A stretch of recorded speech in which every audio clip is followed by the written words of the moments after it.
Қазақстанда 1986 жылы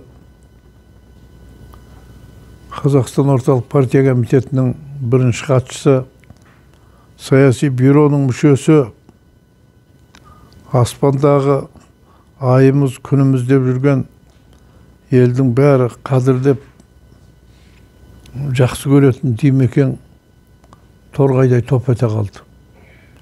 Оны босатып жіберді қызметінен. Сөйтіп орнына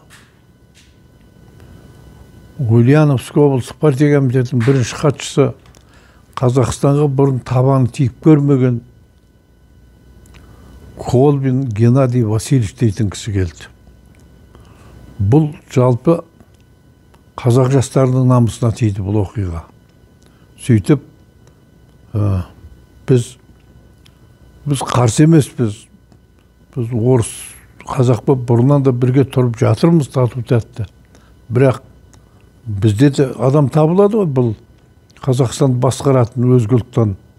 Ал енді бірақ Қазақстанды білетін адам болса, қазақтың салтын, дәстүрін білетін адам болса, тіпті тілін білетін адам болса өте жақсы.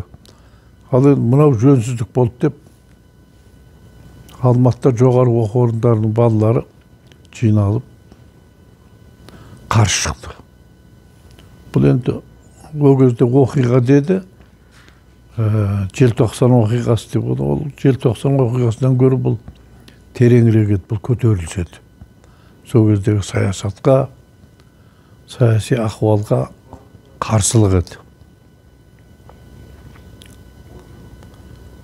Онан кейін енді Қазақстанда ахуал күрт өзгерді.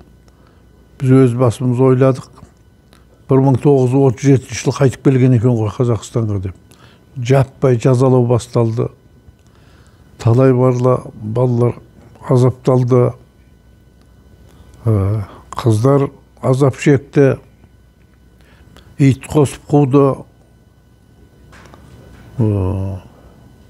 Бұл енді адам айтса нанғысыз.